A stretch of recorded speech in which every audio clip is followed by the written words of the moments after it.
I never believed in ghosts or anything supernatural. I was just an ordinary guy trying to make ends meet. So when I moved into my new apartment, I thought it would be a fresh start. The place was small but cozy, nestled in an old building that had seen better days. The landlord, a frail old man with a gentle smile, warned me about the basement. "It's just for storage," he said. "Nothing to worry about." But the way he said it made me uneasy. I brushed it off as paranoia. After all, I was a grown man. The first few nights were peaceful. I settled in, unpacked my things, and decorated the tiny space with pictures of my family. But then came the noises. At first they were faint, just the creaking of old pipes and the occasional thud from the floor below. I convinced myself it was just the building settling. But one night, as I lay in bed, I heard it, a soft, dragging sound coming from the basement. It was so strange, like something heavy being pulled across the floor. My heart raced, but I told myself it was nothing. I tried to ignore it, but the noises grew louder each night, as if someone or something was getting more restless. Finally, my curiosity got the better of me. I decided to investigate. With a flashlight in hand, I crept down the narrow stairs leading to the basement.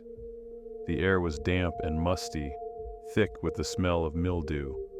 Shadows danced along the walls as my flashlight flickered.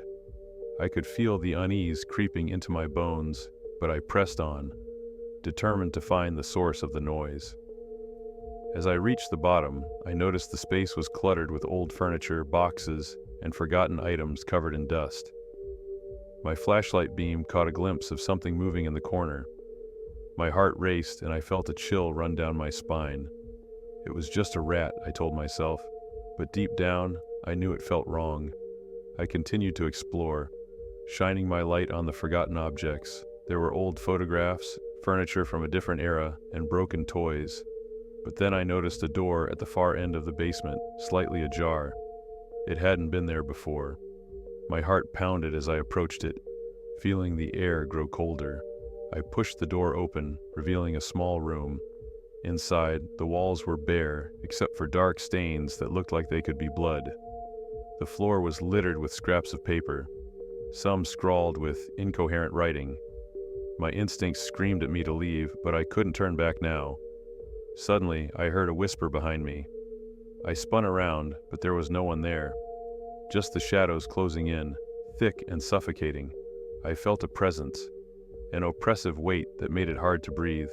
It was as if something was watching me, lurking just beyond the edge of my vision. Panicked, I stumbled back, trying to escape the suffocating darkness of that room. I turned to leave, but the door slammed shut behind me with a deafening bang. My heart raced as I pulled at the handle, but it wouldn't budge. I was trapped. I banged on the door, shouting for help, but the basement swallowed my voice. The whispers grew louder, echoing in my mind. I could hear them clearly now, a chorus of voices, each one pleading, begging for release. I fell to my knees, terror coursing through me as I realized I wasn't alone. Something brushed against my leg, cold and clammy. I screamed, but it was swallowed by the darkness. My flashlight flickered and died, plunging me into blackness. The whispers morphed into laughter, a haunting sound that sent chills down my spine. I felt hands grabbing at me, pulling me deeper into the shadows. In that moment, I understood the basement was a prison, holding on to the lost souls who had ventured down before me. I could feel their despair, their anger. They were trapped just like me, waiting for someone to take their place. The cold hands tightened around me, and I fought against them, my body thrashing in a desperate attempt to escape. Finally, with a surge of adrenaline, I lunged at the door, ramming my shoulder against it. It creaked and groaned before finally swinging open. I stumbled out, gasping for breath as I sprinted up the stairs, heart pounding in my ears. I didn't stop running until I was safely inside my apartment, locking the door behind me. The sounds of the basement faded, but the memory haunted me. I lay in bed, wide awake, listening for any sign of what I had left behind. The laughter echoed in my mind, a chilling reminder that I had encountered something I couldn't explain. I moved out the next day, my heart heavy with the knowledge that I had escaped, barely.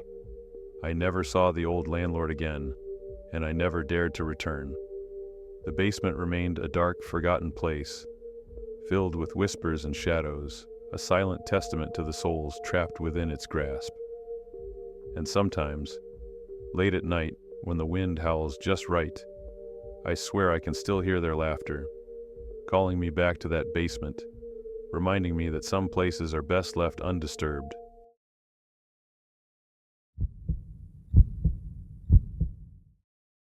It started as a normal day. I had just moved into my new home, an old two-story house that had seen better days. The neighbors were friendly and the street was quiet, which I loved. But the first thing I noticed was the door to the basement. It was heavy, creaky, and covered in dust, as if no one had opened it in years. Out of curiosity, I decided to explore the basement on a rainy afternoon. The moment I pulled the door open, a rush of cold air hit me, carrying the scent of damp earth and something else I couldn't quite place. I turned on the light, and the flickering bulb illuminated the cluttered space. Old furniture, broken appliances, and a few boxes piled high. I started to rummage through the boxes, hoping to find something interesting. That's when I found it. A small, ornate wooden box tucked away in a corner. It was beautiful, with intricate carvings and a rusty latch. My heart raced as I opened it, but inside was nothing but a pile of old photographs, yellowed with age. Most were blurry, but one caught my eye. A picture of a family standing in front of the house, smiling. A young girl in the picture, holding a doll, looked eerily like me. I felt a chill run down my spine. Who were they? I tucked the photo into my pocket and continued to explore. The basement was larger than I had expected, with dark corners that seemed to stretch on forever. As I moved deeper, the atmosphere shifted. It felt heavier, almost oppressive. Then I heard it. A faint sound, like a child's laughter echoing in the distance. I paused, my heart pounding in my chest. The laughter grew louder, mixed with a soft, melodic humming. I felt compelled to follow the sound, my instincts screaming that I shouldn't. As I ventured further, I stumbled upon an old, dusty mirror leaning against the wall. Its surface was cracked, but I could see my reflection staring back at me. The girl from the photograph stood behind me in the reflection, her smile wide and unnerving. I spun around, but no one was there. I was alone. At least that's what I thought. Panicking, I tried to back away, but the mirror shimmered, and for a moment, I saw flashes of scenes from the past. Happy times in the house, laughter and play. But then the images shifted to darkness, to fear, and to chaos. The girl in the mirror grew older, her expression turning from joy to anguish. I felt a cold hand on my shoulder, and I whipped around, but there was nothing. I was trapped in a nightmare. The laughter intensified, filling the space, echoing off the walls. I ran back toward the stairs, my heart racing, but the laughter transformed into screams, and I could hear whispers calling my name. "Help us! Help us!" Finally, I burst through the basement door and slammed it shut behind me, my breath coming in ragged gasps. I locked the door, but the laughter and cries continued to haunt me, resonating in the walls of my home. That night, I lay in bed, unable to sleep. The girl's face was burned into my memory, her eyes pleading. I knew I had to find out more. The next day, I knocked on my neighbor's door, an elderly woman who had lived in the neighborhood for decades. "Do you know anything about the family who lived in my house?" I asked, my voice trembling. Her face paled. "Oh dear, that family. They disappeared many years ago. No one knows what happened to them, but there were rumors. They say the girl was last seen playing in the basement." I felt a cold sweat trickle down my back. The laughter was no longer just a sound. It was a call for help. I needed to go back down there. That evening, I gathered my courage and returned to the basement. This time, I brought a flashlight and the photograph. I felt drawn to the mirror again, hoping it might offer answers. As I stood before it, the atmosphere grew heavier, and I could hear the whispers again, urging me to listen. I placed the photograph on the floor in front of the mirror and spoke softly. "I want to help you. What happened?" For a moment there was silence. Then the mirror rippled like water, and the girl's face emerged, her expression sad yet hopeful. She reached out, and I felt an overwhelming urge to reach back, but then the mirror darkened, and I was bombarded with the images of chaos.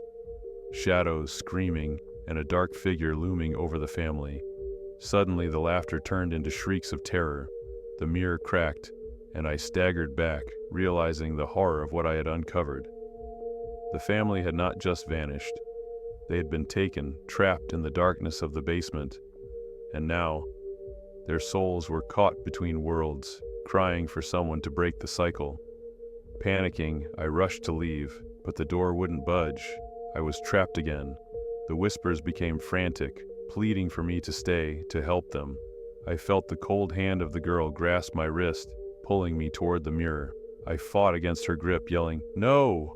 Finally, with all my strength, I threw myself against the door, and it swung open, flinging me into the hallway. I collapsed on the floor, gasping for air, tears streaming down my face. I never went back to that basement. The house felt like a tomb, filled with the echoes of lost souls. I packed my things and moved out the next day, leaving the photograph and the memory behind. But sometimes in the dead of night, I hear the laughter, a reminder of the girl trapped within that dark place, waiting for someone to help her escape. I'll never forget the terror of the basement, the secrets it held, or the price of curiosity.